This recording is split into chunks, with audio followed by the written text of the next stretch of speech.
Start करते हैं, centre of मास आपको पढ़ा दिया, स्टार्ट करते हैं motion of centre of mass. Heading डालिएगा, motion of centre of mass, motion of centre of mass.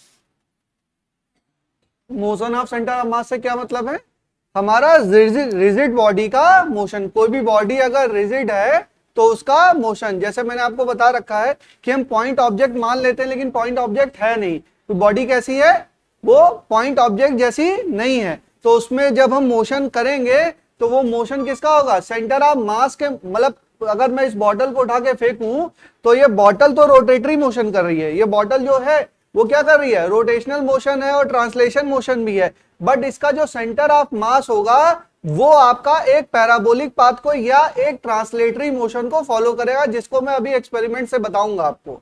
Exactly आपको दिखेगा कि वो मेरा एक्सपेरिमेंट नहीं है, वो MIT के साइंटिस्टों ने एक्सपेरिमेंट किया था। अभी यूट्यूब पे मैं आपको दिखाऊंगा कि कैसा मोशन है, ठीक है। तो उसको हम लोग समझेंगे, आज समझेंगे। मेन बात हम ये जानते हैं कि कोई भी रिजिड बॉडी है तो उसका एक सेंटर ऑफ मास होता है। अगर बॉडी डिस्ट्रीब्यूटेड है तो भी उसका एक सेंटर ऑफ मास होगा, और बॉडी अगर कंटिन्यूअस है तो उसका भी एक सेंटर ऑफ मास होगा। ये बात आप जानते हैं।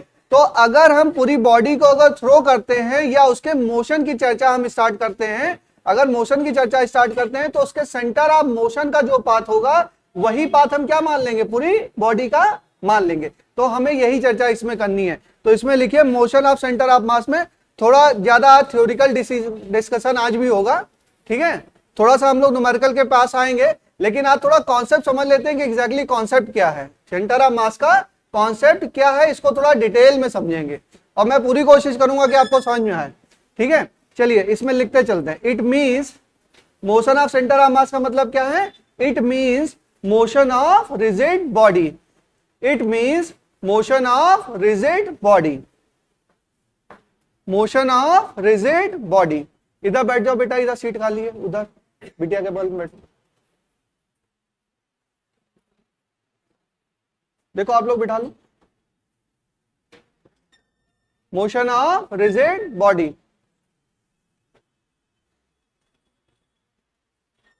ठीक है, ठीक है। नेक्स्ट लाइन से लिखो, सेंटर ऑफ मास, आ जाओ जल्दी आओ, बैठो।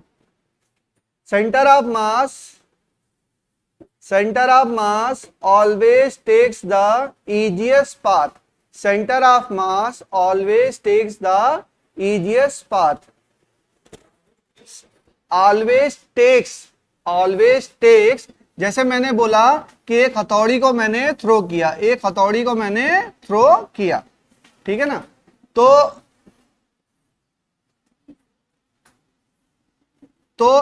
ये ऐसे मूव कर रही होगी,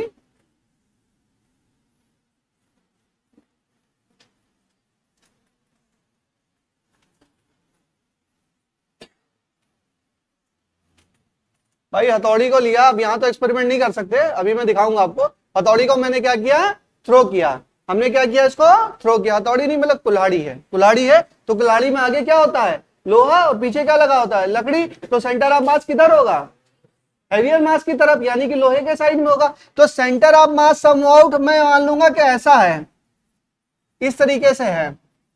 बट देखिए आप इसका आउटर ये वाला एज लीजिए, ये वाला एज जो उसका इस साइड का एज है, ठीक है, ये इधर गया, ये एज लीजिए। अब इसका मोशन देखिए,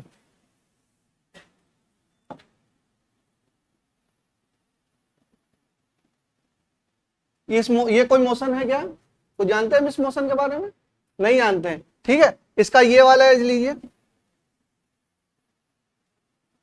इस मोशन के बारे में भी आप कुछ प्रिडिक्ट नहीं कर सकते, बट इसका जो सेंटर ऑफ मास होगा, इसका जो सेंटर ऑफ मास होगा वो एक पैराबोलिक पाथ को फॉलो करेगा। जो सेंटर ऑफ मास होगा वो एक पैराबोलिक पाथ को फॉलो करेगा, और जब पैराबोलिक पाथ को फॉलो करेगा तब हम इस पे पैराबोला के लॉ लगा सकते हैं।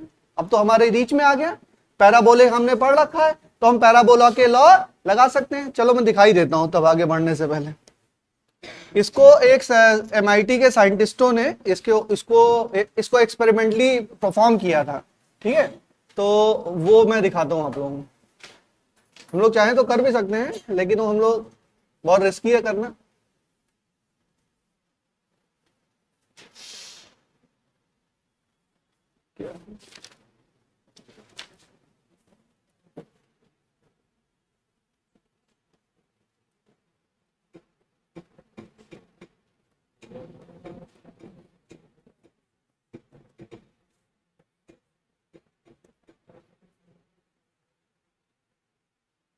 MIT सब लोग जानते हैं,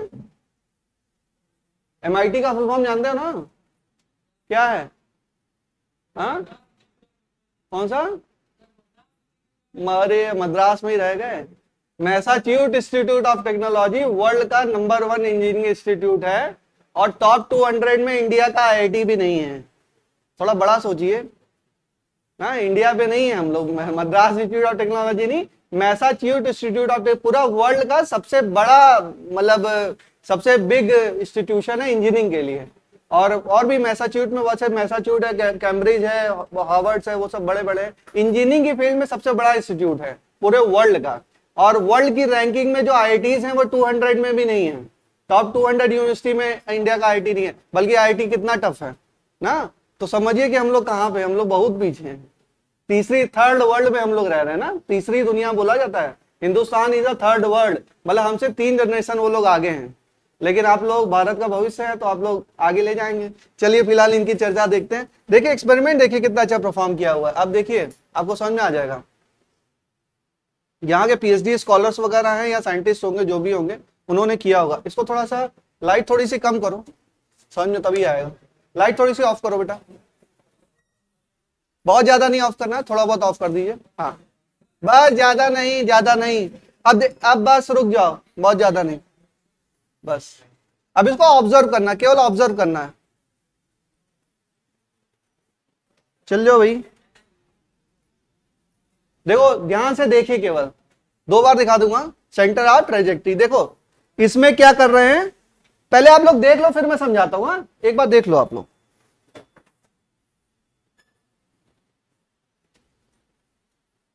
ये एक रैकेट है, कौन सा रैकेट है ये? टेनिस का रैकेट है, जिसे हम टेनिस खेलते हैं। ठीक है, मास किस साइड में होगा? उसका जहां पे नेट लगा उस साइड में होगा, हेवियर साइड में। ठीक है, देखो फिर एक बेसबॉल है, बेसबॉल का बैट है ये। फिर ऐसे डिस्क है इसको, तो क्या इसका मोशन आप लोग गेस कर पा रहे हैं? कैसा मोशन हो रहा है? मतलब मोशन कोई पाथ तो फॉलो कर नहीं रहा है, अपसर्ड सा पाथ फॉलो कर रहा है ना। बट अब इसके सेंटर ऑफ मास को मैं एक ऑरेंज कलर से कलर कर दूंगा, फिर उसको थ्रो करेंगे, तब देखिए वो कैसा पाथ फॉलो कर रहा है। देख लो एक बार, तब समझाता हूं।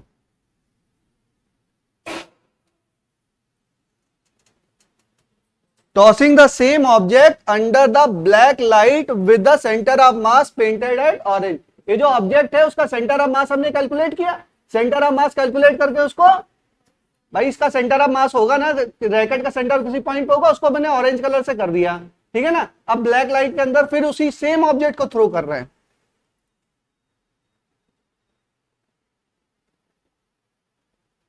देखो पाथ बताओ, ऑब्जेक्ट सेम है, भरोसा रखो इन पे।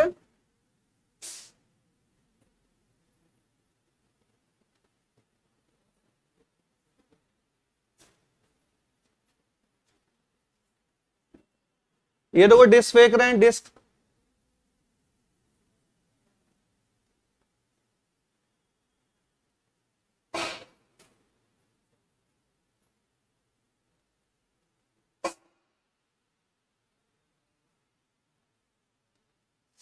समझ में आ गया आपको कि नहीं? समझ में आ गया? दोबारा दिखा दूं, बात समझ में आई? कि जैसे ये ऑब्जेक्ट है, ऑब्जेक्ट को मैंने थ्रो किया, ऑब्जेक्ट को मैंने क्या किया, थ्रो किया। और उसके बाद क्या है, तो ऑब्जेक्ट को थ्रो करने के बाद क्या है कि ऑब्जेक्ट को थ्रो करने के बाद क्या है कि उसको मैंने सेंटर ऑफ मास को मैंने पॉइंट कर लिया, उसको फिर मैंने थ्रो किया। आप देख रहे हैं सेंटर ऑफ मास जो है वो एक प्रोजेक्टाइल पाथ को फॉलो कर रहा है। बट जब हम अपना ऑब्जेक्ट फेंक रहे हैं तो ऑब्जेक्ट में तो रोटेशन हो रहा है ना, ऑब्जेक्ट में रोटेशन हो रहा है। ऑब्जेक्ट की एज ले, इसको पेन को उठा के फेंक दूं तो पेन ऐसे घूमते घूमते घूमते घूमते घूमते घूमते जाएगी। ठीक है, बट तो पेन का तो मैं एक मोशन, भाई इस एज का मोशन देख लूं तो ये ऐसे ऐसे ऐसे करते हुए कहीं जाएगा, गिरेगा जाके। इस एज को देख लूं तो इसका भी ऐसे ऐसे मोशन होगा। ठीक है, बट इसका सेंटर ऑफ मास कैसे होगा?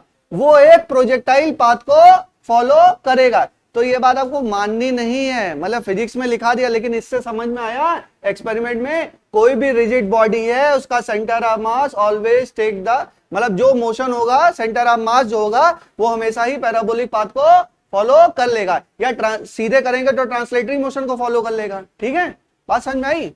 एक बार दोबारा देख लो, बस हम चलते हैं उस पर, एक बार दोबारा से आप लोग समझ लीजिए।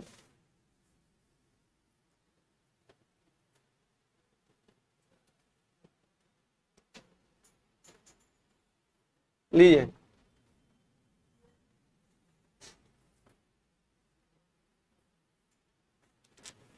देख लो, ध्यान से समझो।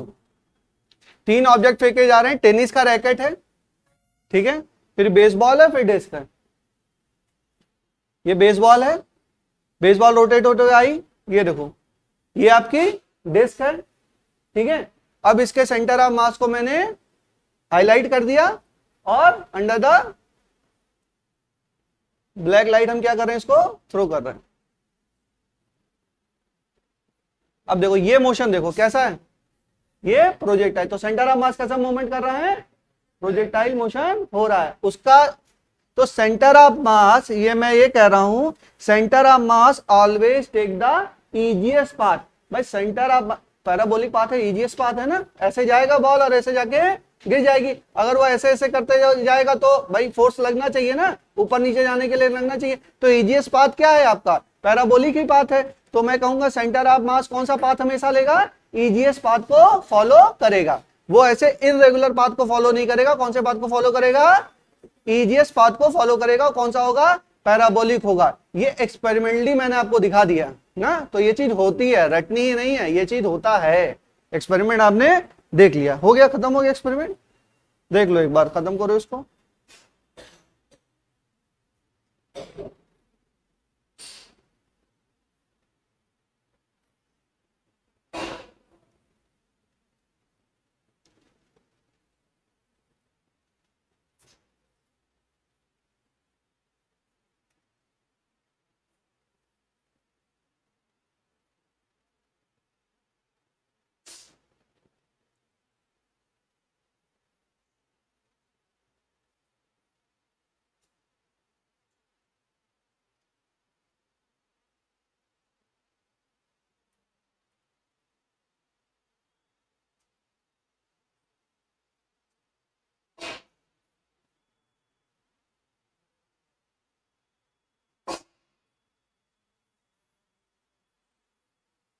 ठीक है, समझ गए? चलिए, तो ये कैसे भी था, लेकिन इसका जो सेंटर ऑफ मास है वो कैसा फॉलो हो रहा है, वो एक लाइट जला दो, सेंटर ऑफ मास कैसा फॉलो कर रहा है, आपका पैराबोलिक पाथ को फॉलो कर रहा है। इतनी बात हमको समझ में आ गई। चलिए, ठीक है, एक बात और लिखो, वो रिजिड बॉडी का लिखा दिया था डेफिनेशन, नहीं लिखाई थी।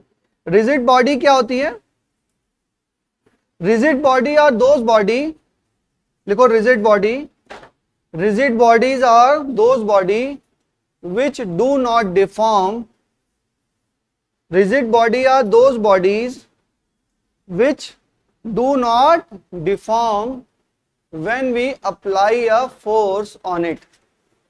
Rigid bodies are those bodies which do not deform, which do not deform, deform अपने फॉर्म को चेंज ना करें, जो उनका डिफॉर्म मतलब अपना शेप एंड साइज को चेंज कर देना, which do not deform when we applied a force on the body, when we apply a force on the body.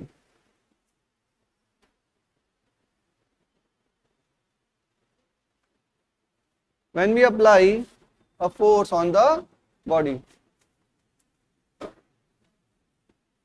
ठीक है। अब देखिए, अब मैं कह रहा हूं कि अगर एक, मान लीजिए ये है A और ये है B, ये है M2 और यहां पे फोर्स लग रहा है F1 और ये फोर्स लग रहा है F2, फोर्स इक्वल मान लो, ये F लग रहा है और ये क्या लग रहा है, F लग रहा है, ठीक है। ये अगर फोर्स इस पे लग रहा है, देखो बात समझिए, अगर ये पार्टिकल है और फोर्स लग रहा है तो इसका कुछ ना कुछ मोशन होगा। फोर्स लग रहा है, मास है, कुछ ना कुछ एक्सेलरेशन होगा। ये फोर्स लग रहा है और मास है तो कुछ ना कुछ एक्सेलरेशन होगा इन दोनों। लेकिन अगर इन दोनों को मैं एक सिस्टम मान लूं, इन दोनों को एक मैं सिस्टम मान लूं, अगर इन दोनों को सिस्टम मान लूं तो ये दोनों फोर्सेस कैसे हो जाएंगे? इंटरनल फोर्सेज हो जाएंगे। और जब इंटरनल फोर्सेज हो जाएंगे तो ये दोनों को क्या करेंगे? एक दूसरे को कैंसिल आउट कर देंगे। एक दूसरे को क्या करेंगे? कैंसिल आउट कर देंगे। और जब तक इस पे कोई एक्सटर्नल फोर्स हमारा नहीं लगेगा, एफ एक्सटर्नल, अगर एफ एक्सटर्नल हमारा नहीं लगेगा, एफ एक्सटर्नल नहीं लगेगा, तब तक ये बॉडी पूरी क्या होगी? मूवमेंट नहीं होगा, मूवमेंट ऑफ द सिस्टम नहीं होगा, जब तक इस पे एक्सटर्नल फोर्स हमारा नहीं लगेगा। अगर दोनों को क्या मानूं? दोनों को मैं सिस्टम मानूं, ठीक है। तो इस पे लिख सकते हो कि internal forces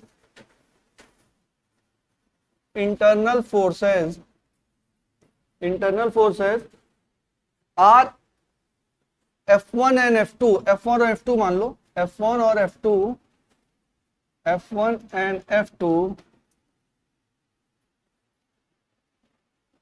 F1 and F2 and external force क्या है? एक्सटर्नल फोर्स अगर हम F लगाएं इस पे, एक्सटर्नल फोर्स अगर F लगाएं तो F बराबर क्या होगा? M1 प्लस M2 इंटू ए, ठीक है, M1 प्लस M2 इंटू ए, ठीक है।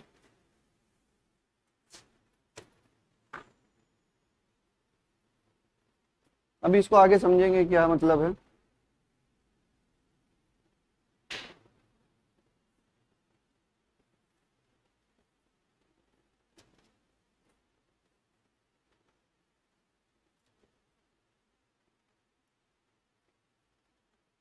नेक्स्ट लाइन से लिखिए, a rigid body can have three type of motion. A rigid body can have three type of motion. First, translational motion. A rigid body can have three type of motion. First, translational motion. Second, rotational motion. Translational motion, second rotational motion, third translational plus rotational motion. Translational plus rotational motion.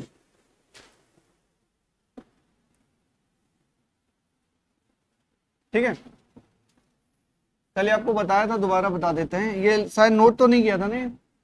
Translation plus rotational motion, अगर ये मैं बोलूं कि object यहां पे रखा हुआ है, ठीक है ना, और ये आपका यहां पे आ जाता है, लिख लो इसको, ठीक है। तो ये मोशन कौन सा है? अगर ये कोई ब्लॉक है जो फ्रिक्शनलेस सरफेस पे रखा हुआ है, फ्रिक्शनलेस इंक्लाइन सरफेस पे रखा है, तो ये क्या करेगा? स्लाइड होगा। अच्छा, कैसा मोशन है? ट्रांसलेशन। क्या रोटेशन इसमें इन्वॉल्व है? नहीं इन्वॉल्व है, तो ये it's a pure translational motion. लिखिए, it's a pure translational motion. अच्छा, प्योर रोटेशनल मोशन का एग्जांपल, प्योर रोटेशनल मोशन का एग्जांपल, पहिया घूमता है तो आगे भी तो जाता है।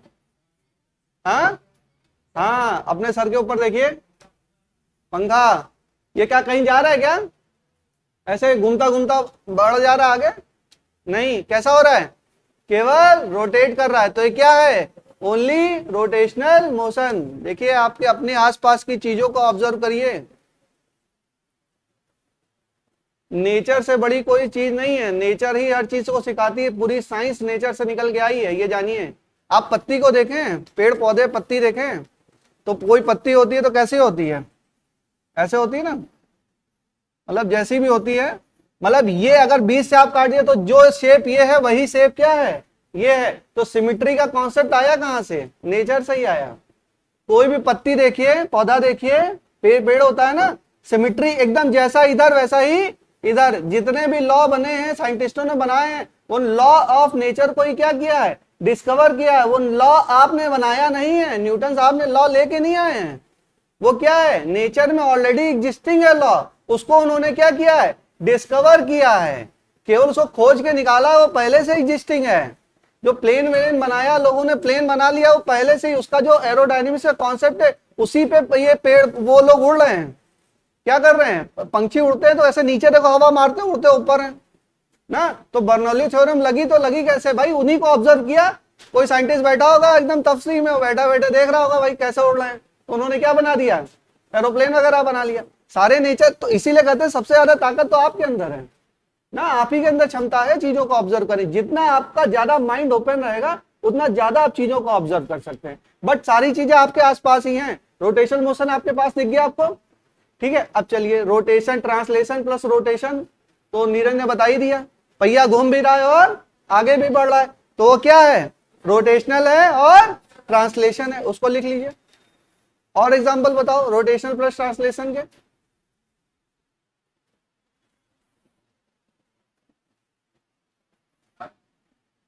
हाँ, अर्थ भी कह सकते हैं। प्लेनेटरी मोशन हो रहा है प्लेनेट में, तो अपनी एक्सेस में क्या कर रही है, रोटेट कर रही है, और पूरे सर्किल में क्या कर रही है, वो रोटेट कर रही है, वो तो जा रही है, लेकिन एक पाथ को फॉलो कर, उसको ट्रांसलेटरी मोशन कह सकते हैं, क्योंकि वो क्या कर रहा है, एक पाथ को फॉलो कर रहा है और अपनी एक्सेस में भी क्या कर रहा है, रोटेट कर रहा है। तो जो प्लेनेटरी मोशन है, प्लैनेट्स का मोशन है, वो भी क्या है, रोटेशनल प्लस ट्रांसलेशनल। बात समझ में आई, रोटेशनल प्लस ट्रांसलेशनल। लिख लीजिए एग्जांपल्स। एग्जाम्पल इसलिए लिखना जरूरी है कि आपको पता तो रहे कि भाई क्या है ना। एक और एग्जाम्पल देखिए, यहां पे मैंने बोला था अगर हमारा ऐसा कोई ऑब्जेक्ट रखा हो ना, ऐसा ऑब्जेक्ट रखा हो, यहां पे था और ये भी वेलोसिटी से इधर आया और ये नीचे आ गया, मान लीजिए, तो ये कैसे आया होगा, रोटेट होते हुए आया होगा और आगे भी तो बढ़ा, ठीक है। तो ये क्या है, example of rotational plus translational motion. ठीक है, नोट करिए इसको भी, rotational plus translational motion, note कर लेना सब।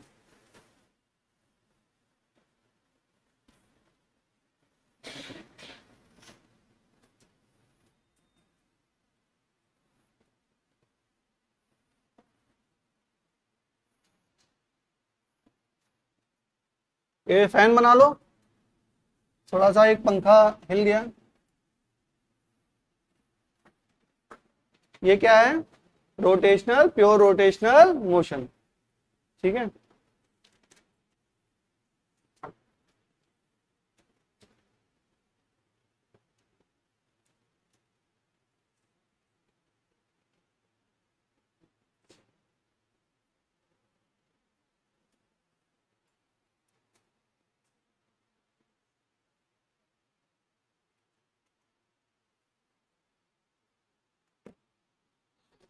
ठीक है, आगे चलें,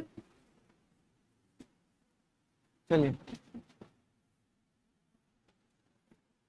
आपको बताया कि अगर मैंने हथौड़ी को या उसको क्या करा, फेंका अगर,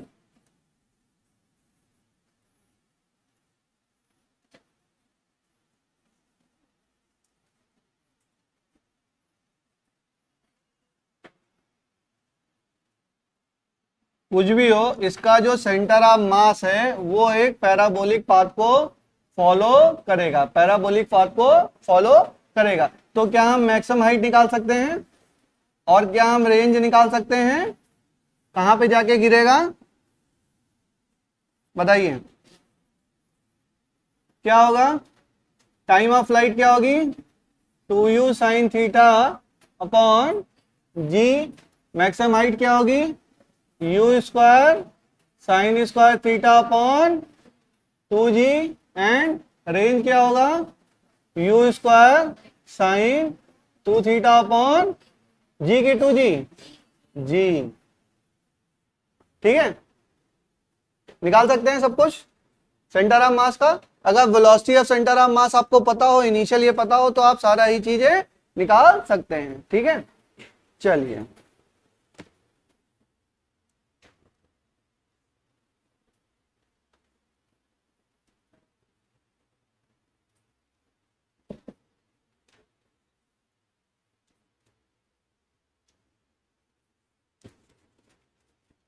नोट कर लीजिए इसको।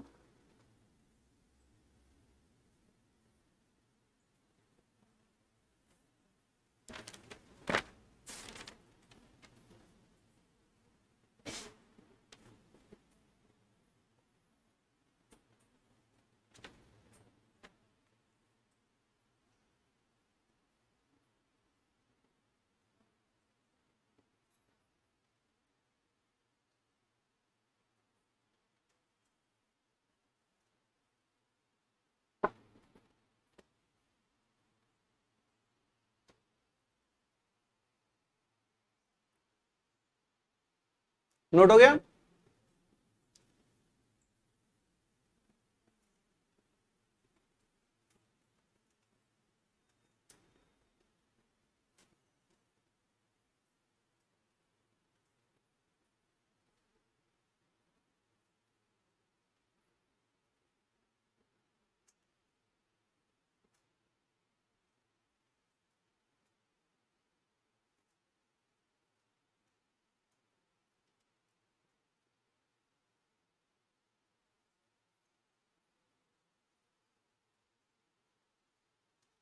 चलिए आगे चलें। ठीक है, देखो, अगर आपका सिस्टम है, मान लीजिए, ठीक है, ये है ए और ये है बी, ये है M1 और ये है M2, इसकी पोजीशन है X1, इसकी पोजीशन है X2, तो इसका सेंटर ऑफ मास क्या होगा?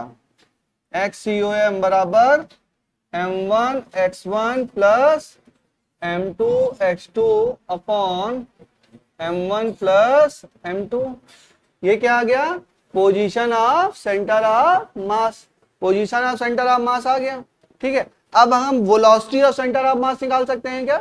Velocity of centre of mass निकाल सकते हैं। Velocity of centre of mass निकालने के लिए क्या होगा? इसको डिफरेंशिएट करें, ठीक है ना, किसके रिस्पेक्ट में? Differentiating both side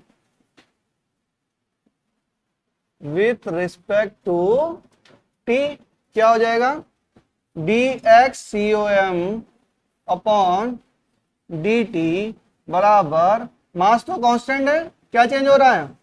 position plus m2 dx2 by dt upon m1 plus m2, m1 plus m2। ये क्या हो जाएगा? This is VCOM, VCOM velocity of centre of mass. ये क्या हो जाएगा? बराबर m1 v1 plus m2 v2 upon m1 plus m2, m1 plus m2। इतनी बात समझ में आई? ठीक है, m1 प्लस m2 हो गया। VCOM क्या है? Velocity of centre of mass, velocity of centre of मास।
अच्छा, एक बात थोड़ी ध्यान देने वाली है, आप सुन लीजिए, अभी मैंने बताया भी था आपको।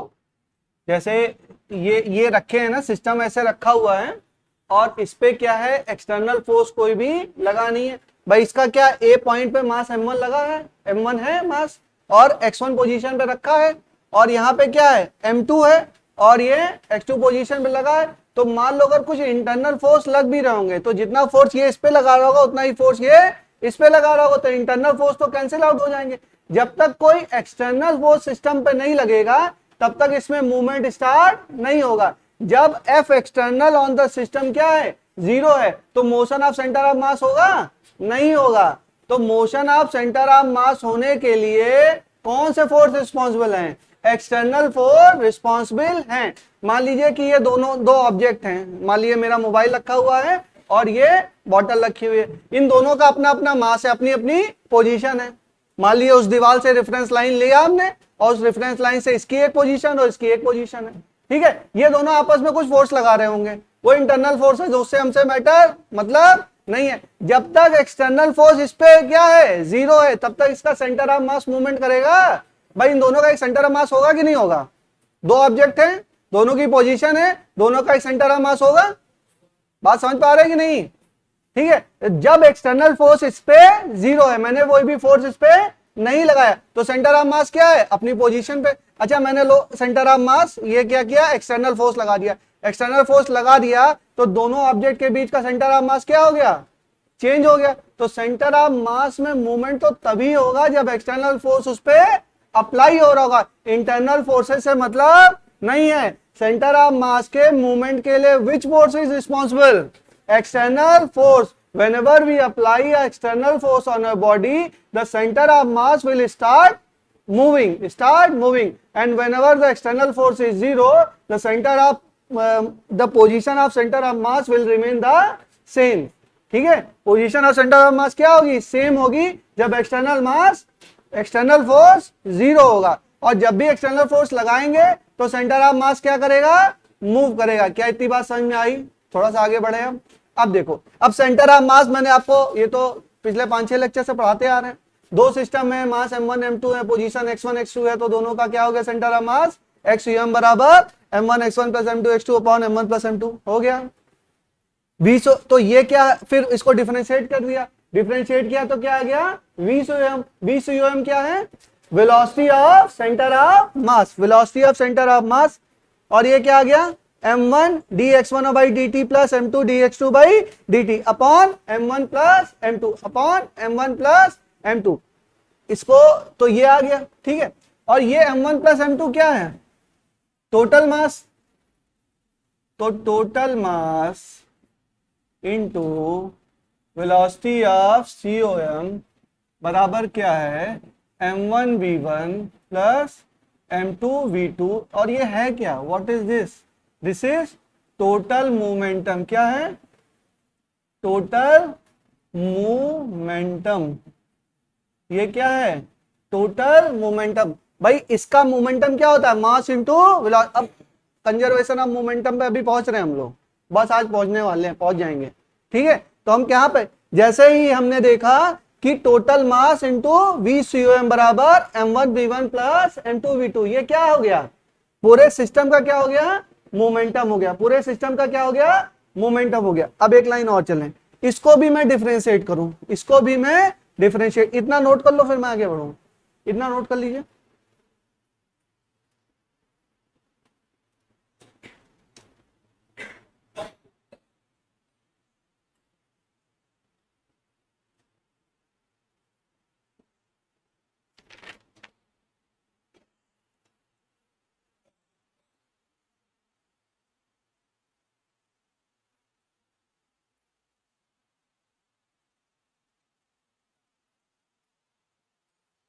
इस फॉर्मूले तक लिखिए,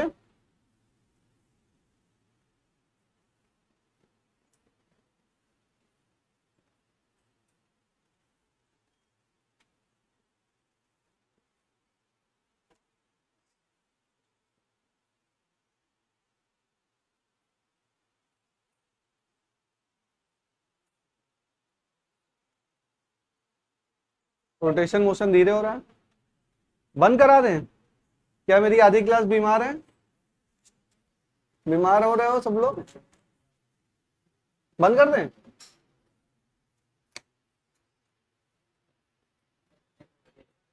बंद हो गया, बंद नहीं होगा, बंद होगा तो दोनों बंद होगा, तो हाँ बंद हो गया, फिर ये भी बंद हो जाएगा, नहीं होगा। एसी बंद करा दें, बंद करा दें, ऑन करा दें, ऑन करा दें। इधर कह रहे हैं बंद करा दो, उधर कह रहे हैं ऑन करा दो। पीछे वाला ऑन करा दें, चलो पीछे ऑन करा दो। सर पीछे का एसी ऑन कर दीजिए विष्णु सर, और एग्जॉस्ट ये ऑन कर दिए सर, कुछ निकले कम से कम।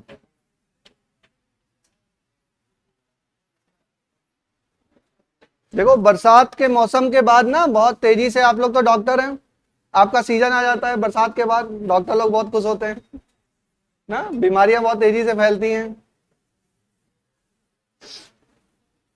जैसे होली दिवाली सीजन होता है ना कपड़े के व्यवसायियों का कमाने का, वैसे ये सीजन किसके कमाने का होता है? डॉक्टरों के कमाने का। चलो आगे चलो। नहीं ऐसा नहीं है, बीमारी को ठीक करिए, वो ज्यादा अच्छा है। चलिए, टोटल मोमेंटम बराबर m1v1 प्लस m2v2, ठीक है। तो बताइए इसमें एक लाइन और लिखिए, टोटल मोमेंटम बराबर, एक लाइन लिखिए, नोट करिए, टोटल मोमेंटम बराबर total mass into velocity of centre of mass. Total momentum बराबर, एक लाइन लिखिए, टोटल मोमेंटम बराबर total mass into velocity of centre of mass into velocity of centre of mass. Total momentum क्या होगा? Total mass into velocity of centre of मास। अगर हमारे पास n particle हैं, ये तो दो पार्टिकल थे ना, पार्टिकल सिस्टम क्या था? दो पार्टिकल सिस्टम था। अगर nth पार्टिकल है, फॉर nth पार्टिकल, nth नहीं n particle, for n particle क्या होगा बताओ? VCOM क्या होगा? m1v1 plus m2v2 plus plus on plus mn upon m1 plus m2 plus plus on plus mn। ये कर लेंगे ना अपने आप, इसमें बताने जैसा कुछ नहीं है। VCOM बराबर m1v1 plus m2v2 plus mn upon m1 plus m2 plus mn, ठीक है, कुछ नहीं है इसमें बताने जैसा। देखिए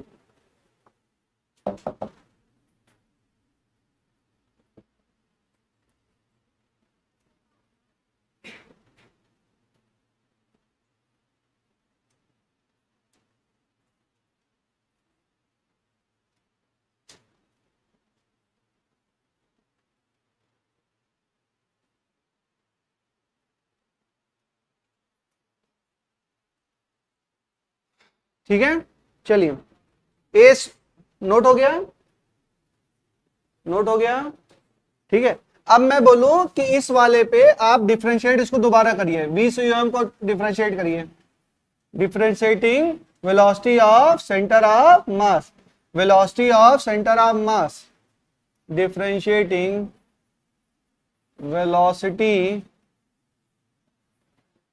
differentiating VCOM with respect to t। बताइए, dVCOM अपॉन dt बराबर m1 dV1 upon dt plus m2 dV2 upon dt upon m1 plus m2। ये क्या हो गया? m1 a1 plus m2 a2 upon a1 plus a2, और ये क्या हो जाएगा? What is this? This is ACOM, a1 plus a2 the m1 plus m2, m1 plus m2, m1 plus m2। तो ये क्या हो जाएगा? ये हो जाएगा total mass into acceleration of centre of मास बराबर m1 a1 plus m2 a2। ये क्या फोर्सेज हैं? बराबर F1 plus F2, this is equal to F external. ये बात समझने की है। देखिए ये जो फोर्सेज हैं F1 और F2, ये कौन से फोर्सेज हैं? एक्सटर्नल फोर्सेज हैं। क्या है? एक्सटर्नल फोर्सेज हैं। और F एक्सटर्नल किसके बराबर हुआ? Total mass into acceleration of centre of मास। अब यहाँ पे न्यूटन लॉ ऑफ मोशन आप लगा सकते हैं। न्यूटन का सेकंड लॉ हमने प्रूफ कर लिया। न्यूटन का सेकंड लॉ क्या कहता है? एफ एक्सटर्नल बराबर एम इंटू ए कहता है। तो M into A, but A what? किसका acceleration? Acceleration of centre of मास।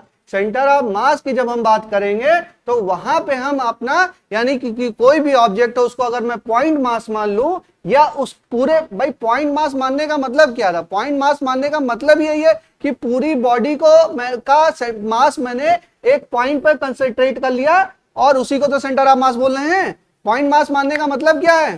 भाई पूरी कार को हम मूव करा देते हैं। एक car of 200 kg moving with velocity v, तो कार का भाई वो क्या है? पूरी कार का मास मैं एक ही पॉइंट पे मान ले रहा हूं, मतलब क्या है? उसका सेंटर ऑफ मास क्या है?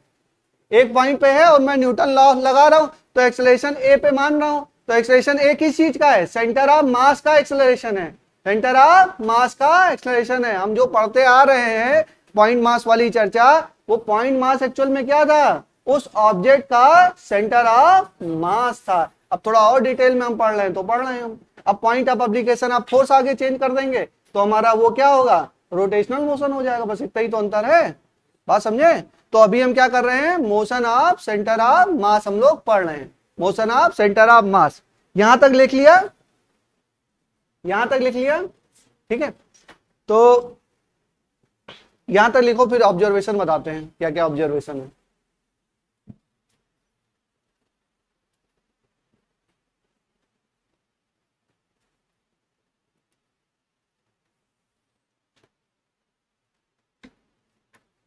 नहीं, इस वक्त बहुत ख्याल रखिए अपने लोगों का। फुल बाही के कपड़े पहन के रखिए। इस वक्त डेंगू वगैरह बहुत फैला हुआ है। बरसात में घरों में देखिए वो होते हैं गमले वमले होते हैं, उसमें देख लेना घरों में कहीं पानी वानी ना इकट्ठा हो। बहुत बहुत ज्यादा फैला हुआ है इस वक्त। और आपका एक माह अगर आप बीमार पड़ गए तो डेंगू 15 दिन तो सही नहीं होगा, फिर 15 दिन आप खड़े नहीं हो पाओगे, 1 महीना पूरा चला जाएगा। और 1 महीना अगर इस समय चला गया तो 1 महीना नहीं जाएगा, पूरा साल जाएगा। तो सबसे पहले अपनी हेल्थ देखनी है। अपनी हेल्थ देखने के लिए अपने घर में भी सफाई करो। मैं भी करता हूँ। गमले वमले में पानी इकट्ठा तो मैं हटा देता हूँ। ध्यान रखो बेटा, अगर मम्मी पापा भूल जाए तो आप भी इतना काम तो कर लो कि पानी नहीं इकट्ठा हो। कम से कम अपनी बचाव तो रहे, बाकी तो घर वाले करेंगे ही। पानी का बहुत ज्यादा दिक्कत है, पानी से ही फैल जाता है डेंगू, मच्छर, मलेरिया, ये सब होते हैं। और थोड़ा सा आप फुल स्लीव्स के कपड़े पहनो, उससे भी दिक्कत होती है। और ये सीजन है ही, ये सीजन है। 15-20 दिन बच जाओगे तो बच जाओगे, फिर बीमारी नहीं होने की। वरना बहुत लोग इस वक्त बीमार पड़ रहे हैं। बहुत आजकल केसेस बहुत ज्यादा फैल गए हैं। और इनफैक्ट डेंगू के बहुत फैले हुए हैं पिछले 5-10 दिन में। जब से बरसात खत्म हुई है ना, तब से बहुत ज्यादा। और अभी सीजन है, ये 15 दिन का सीजन है। चलिए आगे चलें, ठीक है? नहीं, अपना ख्याल रखना है बेटा, पहले अपना ख्याल रखना है, फिर लोगों का रखना है डॉक्टर बनने के बाद। तो चलिए, हमने देखा, क्या देखा? एफ एक्सटर्नल क्या आया? एफ एक्सटर्नल बराबर total mass into acceleration of centre of mass. ये फॉर्मूला सबको समझ में आया? अब देखिए, if F external equal to 0, F external क्या है? 0 है। इसका मतलब क्या है? Acceleration of centre of mass क्या होगा? 0 होगा। और अगर acceleration of centre of mass 0 है तो velocity of centre of mass या तो 0 होगी या तो कांस्टेंट होगी, ठीक है? Velocity of centre of mass क्या होगी? या तो 0 होगी या तो कांस्टेंट होगी। एक फॉर्मूला मैंने और पढ़ा था, m1 v1 plus m2 v2 बराबर m इंटू VCOM, ये पढ़ा था ना? ठीक है, चलो अभी इसको कांस्टेंट नहीं मान के चलो, आगे बताएंगे कैसे 0 भी होगा। VCOM बराबर कांस्टेंट। अच्छा, VCOM कांस्टेंट का मतलब क्या है? भाई वेलोसिटी का तुम क्या करोगे? डिफरेंशिएट करोगे तो क्या आ जाएगा? एक्सेलरेशन। एक्सेलरेशन अगर 0 आ रहा है तो वैल्यू क्या होगी? कांस्टेंट ही तो रही होगी। वेलोसिटी 0 भी होगी, अभी बताएंगे कैसे होगी। अभी यहां पे मान के चलो क्या हो गई? कांस्टेंट हो गई। अगर VCOM कांस्टेंट हो गया तुम्हारा तो एक्सेलरेशन क्या हो गया? 0। और एक्सेलरेशन 0 कब होगा? जब एक्सटर्नल फोर्स क्या होगा? जीरो होगा। तो एफ एक्सटर्नल बराबर जीरो, तो acceleration of centre of mass zero, velocity of centre of मास बराबर कांस्टेंट। और हमने एक फॉर्मूला पढ़ा है m1v1 प्लस m2v2 बराबर mvcom, m constant vcom constant, तो ये क्या हो गया, टोटल कांस्टेंट, टोटल कांस्टेंट। इसका मतलब क्या, m1v1 प्लस m2v2 बराबर क्या, कांस्टेंट। इसी को क्या बोलते हैं, कंजर्वेशन ऑफ मोमेंटम। मोमेंटम आपका कंजर्व हो गया। कब कंजर्व हुआ, जब एफ एक्सटर्नल आपका जीरो है। whenever f external on a body is zero, then the momentum of the body will conserve, then the momentum of the body will conserve। conserve का मतलब क्या, कांस्टेंट, जितना है उतना ही रहेगा, जितना है उतना ही रहेगा। m1v1 प्लस m2v2 बराबर कांस्टेंट, ठीक है। अभी कंजर्वेशन ऑफ मोमेंटम आपका कोलिजन में भी मेन काम आएगा, कोलिजन और ये थोड़ा पढ़ाएंगे, बट धीरे धीरे जहां पे मिलेगा वहीं पे पढ़ाएंगे, अलग से नहीं पढ़ाएंगे ना, ये टॉपिक के साथ मैच करता जाएगा तब पढ़ाएंगे। देखिए एक्चुअल में आप लोग क्या होता है, अलग अलग टॉपिक से पढ़ते हैं, उस तरीके से नहीं पढ़ना, जोड़ के पढ़ना है हम लोग को। ये यहीं का टॉपिक है, सेंटर ऑफ मास का ही टॉपिक है कंजर्वेशन ऑफ मोमेंटम, ठीक है, समझ में आया।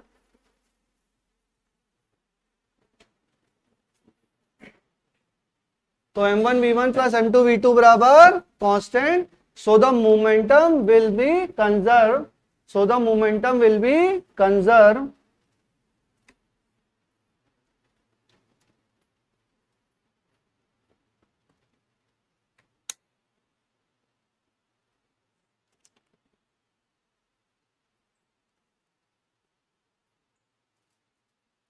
अब दो तीन लाइन इसमें लिख लो, एक लाइन तो लिखिए वो जहां पे लिखा था आपने ना एफ एक्सटर्नल, जहां पे मैंने F1 प्लस F2 लिखा था उसमें जगह हो तो वहां पे लिख लो sum of external force, sum of external force, याद है ना MACOM बराबर F1 प्लस F2 लिखाया था ना अभी, वहां पे एक लाइन लिख लीजिए उसी में जोड़ के, sum of external force equal to mass of the system, mass of the system into acceleration of centre of mass, into acceleration of center of mass, sum of external forces, sum of external forces बराबर mass of the system बराबर mass of the system into acceleration of center of mass, acceleration of center of mass, ठीक है, बात समझ में आई। तो F external बराबर MACOM, ये सब तो लिख ही लिया, इसमें लिखो, नोट करके लिखिए, नोट लिखो,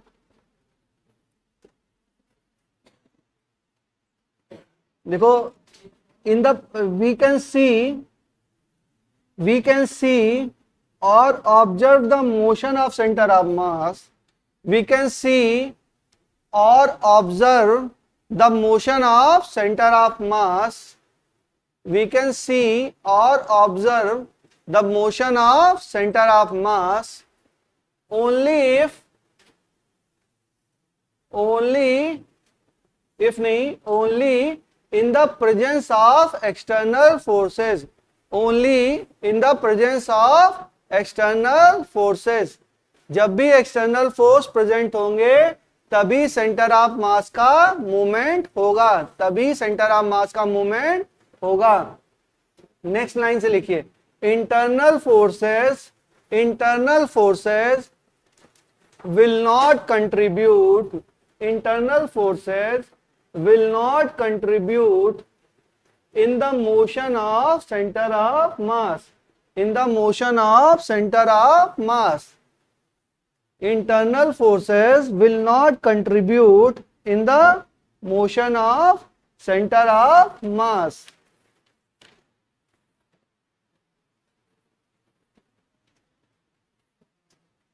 internal forces will not contribute in the motion of center of mass.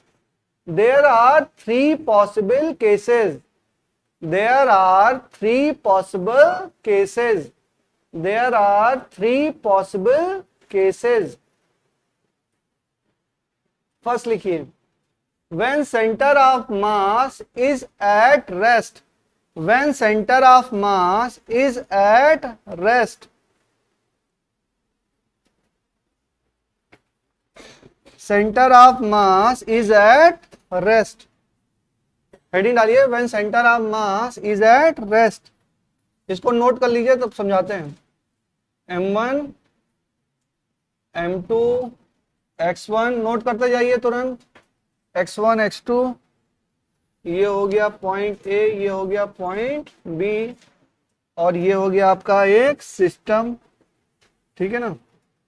F external बराबर 0, ए COM बराबर 0, तो VCOM क्या है, कांस्टेंट है।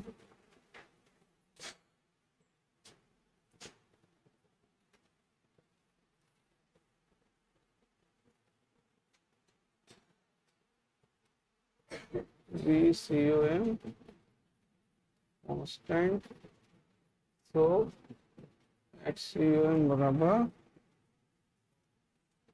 remain at rest, तो VCOM बराबर 0।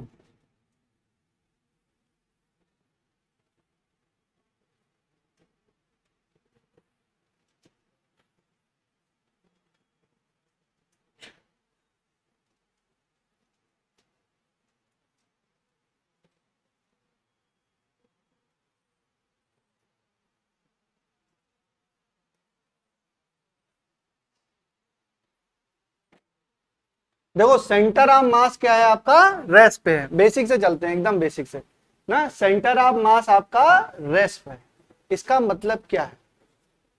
हाँ, सेंटर ऑफ मास आपका रेस्ट पे है, तो सेंटर ऑफ मास पहले निकाल लेते हैं। XCOM निकाल लें, क्या आएगा, m1 x1 plus m2 x2 upon m1 plus m2।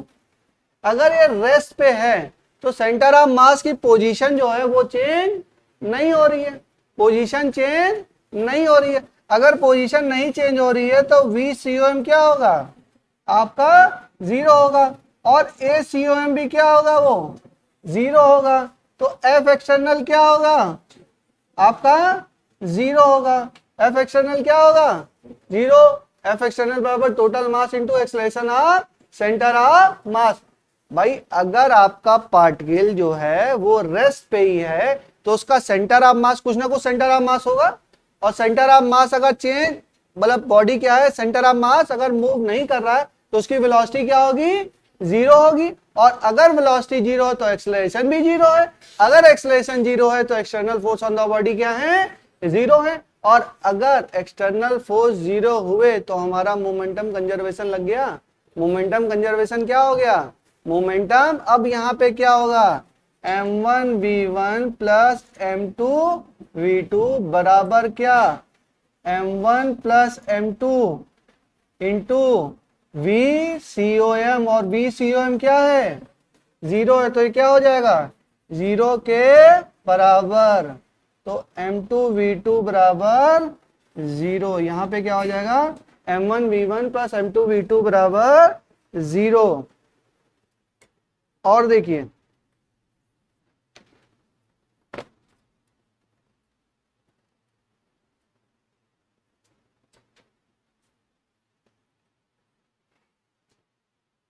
अब यहां पे एक्सटर्नल फोर्स तो देखो है नहीं, तो मोमेंटम आखिर है किस चीज का, मोमेंटम आखिर है किस चीज का, तो हम कहेंगे इंटरनल फोर्सेस का मोमेंटम है। इंटरनल फोर्सेस का भाई मोमेंटम कहां किस चीज का है, इंटरनल फोर्सेस का है, ठीक है। तो ये मान सकते हैं कि ये जो इसका मास भी हम मान लीजिए m है, और इसका मास भी m है, तो ये अगर v वेलोसिटी से आगे जा रहा हो तो ये v वेलोसिटी से पीछे आ रहा हो, तो टोटल मोमेंटम क्या हो जाएगा भाई, इसका हो जाएगा mv माइनस mv बराबर 0।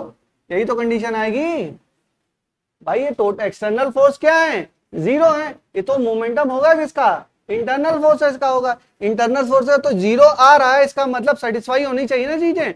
तो ये क्या है, ये mv और इधर भी mv निगेटिव दिशा में, तो टोटल मोमेंटम क्या हो जाएगा, 0 के बराबर हो जाएगा। केवल ऑब्जर्व करना है, समझना है अभी, ठीक है। फिर जैसा जब हम सवाल करेंगे तभी हमको एग्जैक्टली नॉलेज लगेगी। अभी केवल समझना है, आपको एक एक पॉइंट को समझना है धीरे धीरे करके, ठीक है। ये समझ में आया कि सिस्टम इज एट रेस्ट। क्या लिखा है आपने, हेडिंग क्या डाली है, व्हेन सिस्टम की सेंटर ऑफ मास लिखा था, when centre of mass is at rest. क्या लिखा था आपने, when centre of mass is at rest, यही तो हेडिंग डाली थी, ठीक है। नेक्स्ट लिखिए, centre of mass is moving with uniform velocity. Centre of mass is moving with uniform velocity.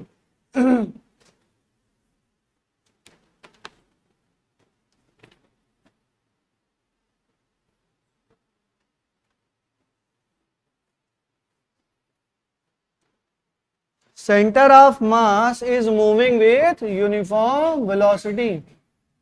फिर वही कहानी, ये m1, ये m2, ये आपका x1, ये x2, ये a और ये b। अब सेंटर ऑफ मास क्या हो रहा है, VCOM क्या है, कांस्टेंट है, यूनिफॉर्म वेलोसिटी से जा रहा है। तो ACOM क्या होगा, 0 होगा। तो F एक्सटर्नल क्या होगा, F एक्सटर्नल बराबर 0, F एक्सटर्नल बराबर 0। और VCOM क्या होगा, VCOM बराबर m1v1 plus m2v2 upon m1 plus m2, m1 plus m2, ठीक है। अब देखिए, जब आपका centre of mass uniform velocity से जा रहा है, यूनिफॉर्म वेलोसिटी से जा रहा है, और मैं मान लूं कि इसकी जो वेलोसिटी है, इसकी वेलोसिटी मान लीजिए v1 है, इसकी वेलोसिटी मान लीजिए v2 है, दोनों v के बराबर है। किसके बराबर है, v के, सेम वेलोसिटी से ये जा रहे हैं। तो होगा क्या, m1v plus m2v upon m1 plus m2। इसका मतलब क्या, वेलोसिटी ऑफ सेंटर ऑफ मास बराबर v। देखो, वेलोसिटी ऑफ सेंटर ऑफ मास बराबर m1 plus m2 into v upon m1 plus m2, यानी कि वेलोसिटी ऑफ सेंटर ऑफ मास बराबर v। देखो मतलब समझो, सिस्टम है, एक्सटर्नल फोर्स क्या है सिस्टम पे, 0 है। एक्सटर्नल फोर्स 0 हो गया, कांस्टेंट वेलोसिटी जा रहा है, एक्सटर्नल फोर्स क्या हो गया, 0 है। बॉडी आपकी मूव कर रही है, तो बॉडी का हर एक पार्टिकल सेम वेलोसिटी से मूव कर रहा है। तो अगर एक v वेलोसिटी से, दूसरा भी v वेलोसिटी, तो सेंटर ऑफ मास किस वेलोसिटी से, वो भी v वेलोसिटी से। जो एक पार्टिकल का वेलोसिटी होगी वही दूसरे पार्टिकल की वेलोसिटी, तो सेंटर ऑफ मास की वेलोसिटी भी सेम ही होगी, ठीक है भाई। ये दो पार्टिकल मिलके बने, वो कंटिन्यूअस के डिस्क्रीट की चर्चा है ये।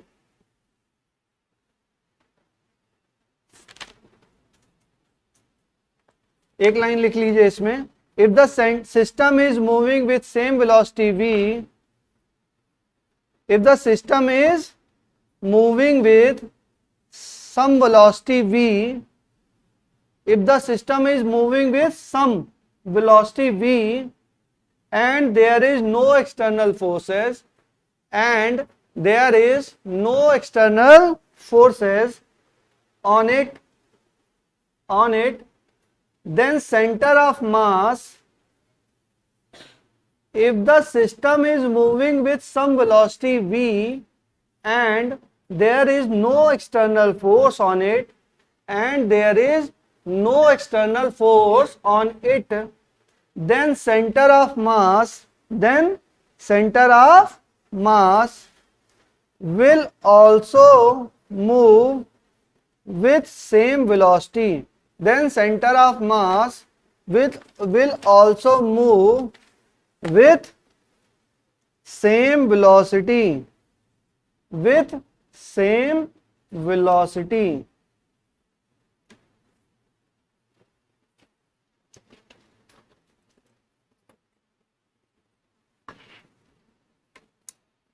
थर्ड लिखिए, when center of mass moving with some acceleration, when centre of mass moving with some acceleration, centre of mass में कुछ एक्सेलरेशन होगा तो क्या होगा, एफ एक्सटर्नल बराबर क्या होता है, एफ एक्सटर्नल बराबर M into A C O M, और ए सी ओ एम अगर हमारा जीरो नहीं है तो क्या होगा, F external will not be zero, F external क्या होगा आपका, जीरो नहीं होगा, कुछ ना कुछ एक्सटर्नल फोर्स उस पे लगा ही होगा कुछ ना कुछ एक्सटर्नल फोर्स उस पे लगा ही होगा, तभी सेंटर ऑफ मास क्या कर रहा है, एक्सेलरेटेड मोशन कर रहा है। समझ में आई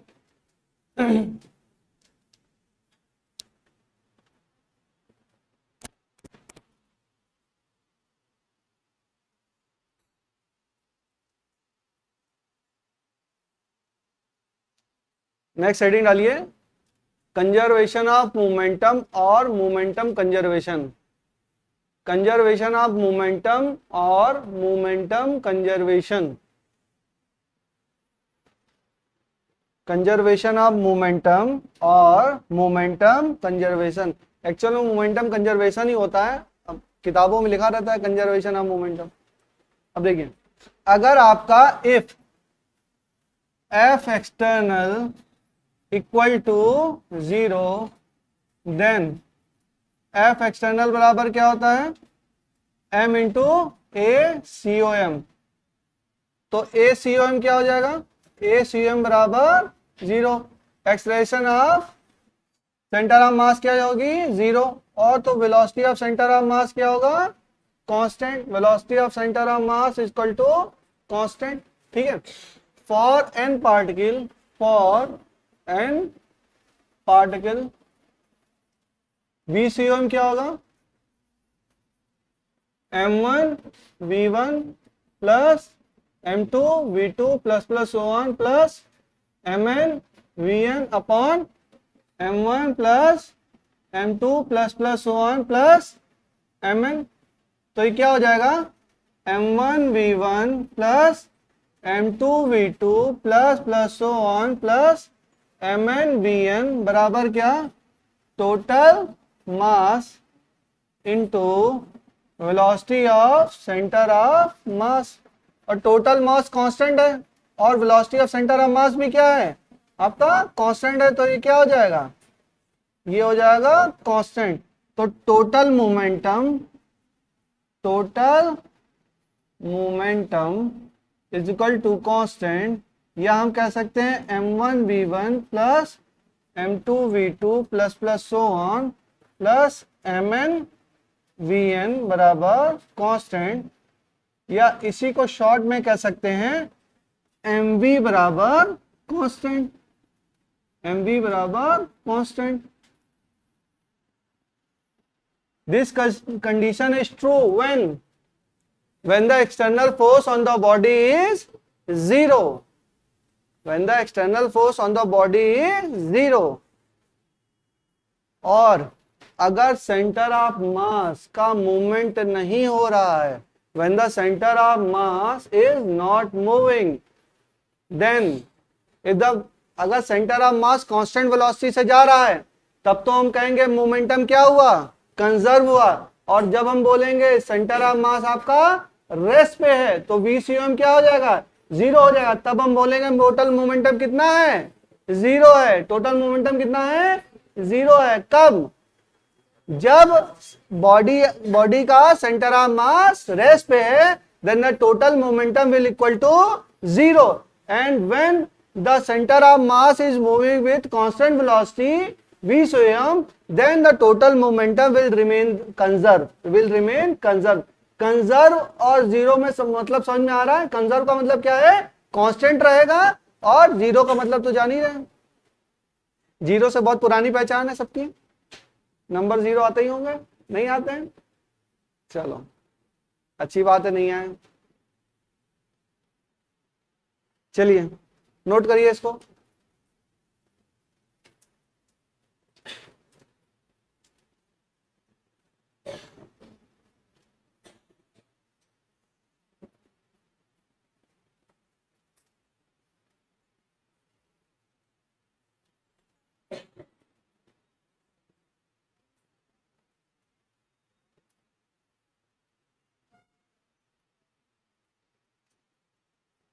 बात समझ में आई? ठीक है, नेक्स्ट लाइन से लिख लो, if external force on a body, if external force on the body is zero, if the external force on the body, लिखो भाई, if the external force on the body is zero, then acceleration of center of mass equal to 0, and then acceleration of center of mass equal to 0, and VCOM, velocity of center of mass, will be constant. Velocity of center of mass will be constant. So we can conclude that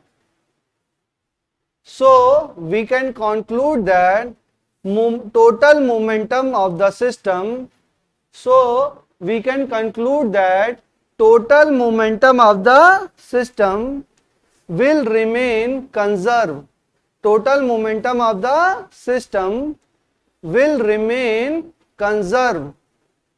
Momentum of the system क्या होगा? Conserve रहेगा. Next line से, when center of mass of the system, when center of mass, या एक line और लिखो, when the position of center of mass, when the position of center of mass is at rest, then velocity of center of mass, VCOM, equal to 0. Then velocity of center of mass equal to 0.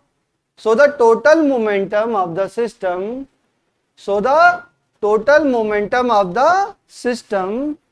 will be 0.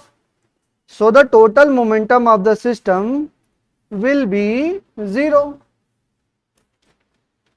Total momentum of the system क्या होगा? 0 होगा. अब देखिए, अब एक बार आपने centre of mass निकाल लिया ना, velocity of centre of mass निकाल लिया, acceleration of centre of mass निकाल लिया. अच्छा, पोजीशन ऑफ सेंटर ऑफ मास तो पिछले 6-7 लेक्चर से निकालते आ रहे हैं. पोजीशन ऑफ सेंटर ऑफ मास तो हम निकाल ही रहे थे इतनी देर से, और कर ही क्या रहे थे? इतने लेक्चर में हमने क्या किया? पोजीशन ऑफ सेंटर ऑफ मास निकाला. आज हमने क्या पढ़ा? उसको डिफरेंशिएट किया तो वेलोसिटी निकाल लिया. उसके बाद क्या किया हमने? एक्सेलरेशन निकाल लिया. अच्छा, पोजीशन पता, वेलोसिटी पता, एक्सेलरेशन पता, तो हम काइनेमेटिक्स के सारे रूल लगा सकते हैं. कोई भी फॉर्मूला, v बराबर u plus A T, s बराबर U T plus half A T square, V square बराबर U square plus 2as, projectile motion हो रहा है, कैसा मोशन हो रहा है, बस आपको मास को किस पे मानना है? सेंटर ऑफ मास पे. तो सेंटर ऑफ मास की पोजीशन के रिस्पेक्ट में, उसको हमने एक पोजीशन में मान लिया, उस पोजीशन की वेलोसिटी निकाल लो, उस पोजीशन के एक्सेलरेशन निकाल लो. मतलब सेंटर ऑफ मास का हर चीज चाहिए अब हमको. अब position of centre of mass चाहिए, velocity of centre of mass चाहिए, acceleration of centre of mass चाहिए. उसके बाद हम काइनेमेटिक्स में जितना भी हमने पढ़ा है सब कुछ हम कर सकते हैं, including the relative velocity. Relative velocity का कॉन्सेप्ट भी लगा सकते हैं, बट उतना ज्यादा टफ आप लोग में नहीं बनेगा. ठीक है, लेकिन हम लगा सकते हैं. ये ध्यान में रखिए, अगर आपने एक बार सेंटर ऑफ मास निकाल लिया तो जितनी भी kinematic, Newton law of motion, जितना भी आपने लगा, जहां जहां न्यूटन लॉ लगा रखा है वहां आप अपना कॉन्सेप्ट लगा सकते हैं, डायरेक्ट फॉर्मूला लगा सकते हैं, बशर्ते आपको सेंटर ऑफ मास के रिस्पेक्ट में क्या पता हो? पोजीशन, वेलोसिटी और एक्सेलरेशन. और पोजीशन निकाल लोगे तो वेलोसिटी, एक्सेलरेशन अपने आप निकल जाएगा. पोजीशन तो हमने निकालना इतने देर से बता ही रहे हैं. ठीक है, तो अब ये लिख लीजिए कि we can apply the following formula in centre of mass. ठीक है, we can apply the following formula in centre of mass. ठीक है, क्या होगा? वी सी ओ एम बराबर U C O M plus A C O M into T. S C O M बराबर U C O M U T plus half A C O M into T square. ठीक है, V C O M square बराबर, V square बराबर U square plus 2 A S. ठीक है, वही है v बराबर u plus A T, S बराबर U T plus half A T square, V square बराबर U square plus 2as। But यहाँ पे ए एस और u किसके हैं? सेंटर ऑफ मास के। एस क्या है? SCOM, position of centre of mass. ठीक है, बात मेरी समझ में आई? चलिए,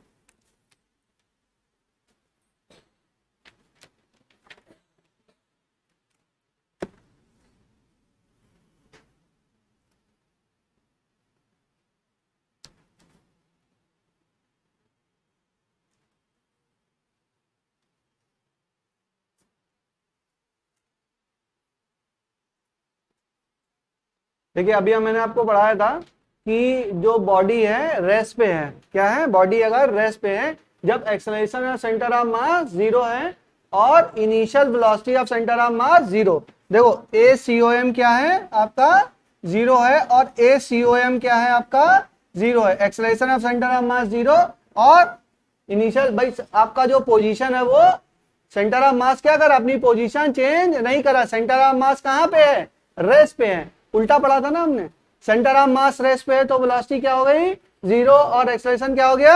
जीरो। अब उल्टा चलते हैं, पीछे चलते हैं। Acceleration centre of mass zero, velocity आपकी जीरो। देखो acceleration centre of mass zero तो ये term zero, initial velocity of centre of mass zero तो ये टर्म जीरो, और ये दोनों जीरो तो ये zero. Position centre of mass क्या हो गया? जीरो हो गया। ठीक है, पोजीशन सेंटर ऑफ मास क्या हो गई? जीरो हो गई। ठीक है, चलिए पोजीशन नहीं, मतलब ये इसको बोलते हैं डिस्प्लेसमेंट। क्या बोलते हैं? Displacement of centre of mass क्या हो गया? जीरो हो गया। पोजीशन तो उसकी कुछ ना कुछ होगी। इसको, ये क्या है? डिस्प्लेसमेंट होता है ना, एक्स माइनस एक्स नॉट। ये एक्स नॉट नहीं होता है, क्या होता है? एस माइनस एस नॉट होता है ना। S not is the position at origin. याद है कि भूल गए? जैसे डीएस था ना, ये डीएस करके आता था तो जीरो से एस कर देते थे तो इसको एस लिख देते थे। लेकिन जीरो पे अगर कोई पोजीशन, अगर एस नॉट है और इस पे पोजीशन एस है तो क्या हो जाएगा? S minus S not. ये जो फॉर्मूला होता है एक्चुअल में क्या होता है? एस बराबर UT plus of A T square वाला एस बराबर एस माइनस एस नॉट होता है ना। याद है कि भूल गए? बताया था, भूल गए एकदम? चलो जहां पे आएगा वहां पे कर लोगे। ठीक है, चलिए अब और क्या बताने इसमें?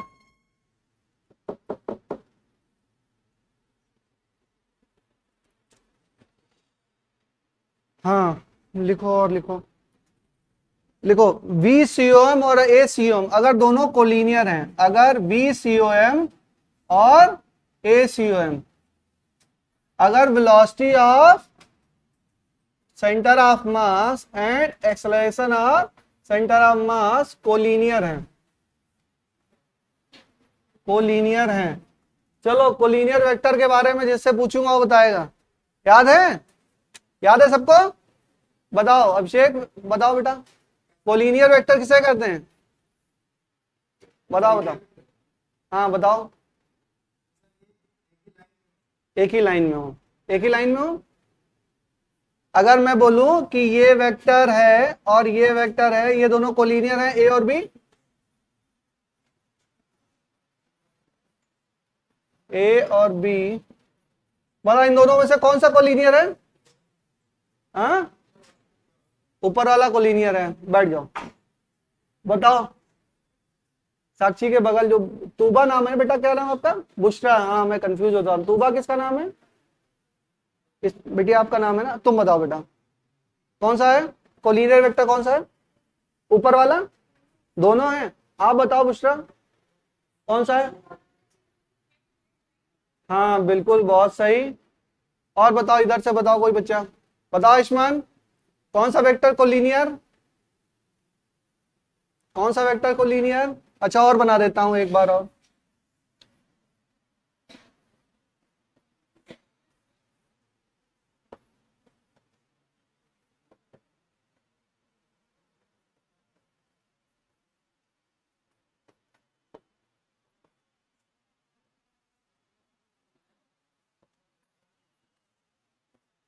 चलो बताओ,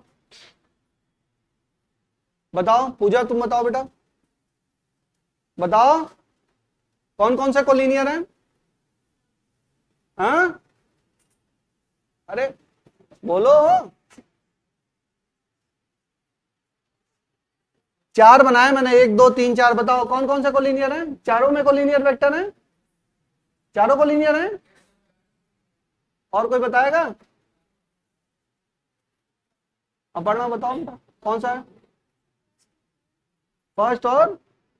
फर्स्ट और थर्ड कोलिनियर है, और बाकी सेकंड और फोर्थ कोलिनियर नहीं है। कितने लोग कह रहे हैं बात सही है? बताओ, लास्ट में बताओ, आप लोग बताओ। चारों कोलिनियर है? हाँ, चारों कोलिनियर है। कोलिनियर का मतलब क्या हुआ? एक लाइन में। अच्छा, पैरेलल कौन कौन से हैं? हाँ, कौन कौन से? ये दोनों अच्छा अभी नहीं बताऊंगा मैं, बताओ आप लोग पैरेलल कौन कौन से हैं? कौन कौन से वेक्टर पैरेलल हैं? वन एंड वन और फोर्थ पैरेलल हैं। और ये दोनों क्या हैं?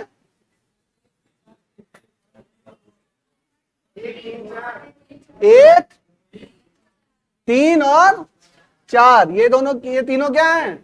पैरेलल है। और ये क्या है? एंटी पैरेलल है। अब पैरेलल और एंटी पैरेलल वेक्टर हमेशा क्या होते हैं? Collinear. Collinear vector will always be parallel. Collinear vector will always be parallel, ऐसा नहीं। Parallel vector will always be collinear. Parallel vector हमेशा क्या होंगे? कोलिनियर होंगे। बट कोलिनियर वेक्टर हमेशा पैरेलल हो ऐसा नहीं है, एंटी पैरेलल भी हो सकते हैं। कोलिनियर का मतलब क्या है? एक लाइन में होना। तो एक लाइन में या तो एक मतलब आगे पीछे हो सकते हैं, एक दूसरे के इधर हो सकते हैं, और एक हो सकता है कि ऐसे हो। तो इन दोनों वेक्टर को क्या बोलेंगे? पैरेलल वेक्टर वो वेक्टर होते हैं जो एक ही डायरेक्शन में हो, एक ही डायरेक्शन। ये जिस डायरेक्शन में जा रहा है, ये भी इसी डायरेक्शन में जा रहा है, तो इन दोनों को क्या बोल दूं मैं? पैरेलल। और इन दोनों को क्या बोलूंगा? एंटी पैरेलल, क्योंकि दोनों क्या है? अपोजिट दिशा में जा रहा है। दोनों के बीच में एंगल कितना है? 180 डिग्री है। और इनके बीच में एंगल कितना है? 0 डिग्री है। कितना है? 0 डिग्री है। तो हम ये बोलेंगे कि ये क्या है? कोलिनियर वेक्टर है। तो अब बताइए कि VCOM और ACOM क्या है? कोलिनियर वेक्टर हैं। अगर ये दोनों कोलिनियर वेक्टर हैं तो पाथ कैसा होगा? पाथ आपका कैसा होगा? स्ट्रेट लाइन होगा। कैसा होगा? स्ट्रेट लाइन होगा। जैसे गाड़ी में वेलोसिटी आपने बढ़ाई, एक्सेलरेशन बढ़ाया, ठीक है, कोलिनियर वेक्टर है, मतलब अगर एक्सेलरेशन क्या होगा? अगर आपका एक ही डायरेक्शन में होगा तब तो वो आगे बढ़ जाएगा, और अगर दोनों क्या होंगे? आपके अपोजिट डायरेक्शन में होंगे तो क्या होगा? रिटार्डेशन टाइप का हो जाएगा। लेकिन होगा क्या? स्ट्रेट लाइन ही होगा। होगा क्या? स्ट्रेट लाइन ही होगा। तो ये बात समझ में आई? अगर VCOM and ACOM are collinear तो हमारा क्या होगा? The path will be straight line. Note करिए इसको। अब वेक्टर एनालिसिस नहीं आती तो फिर ये कहां से स्टेटमेंट समझ में आएगा ना? इसलिए वेक्टर पढ़ना बहुत जरूरी है। जिसने नहीं पढ़ा है वो दोबारा पढ़ ले।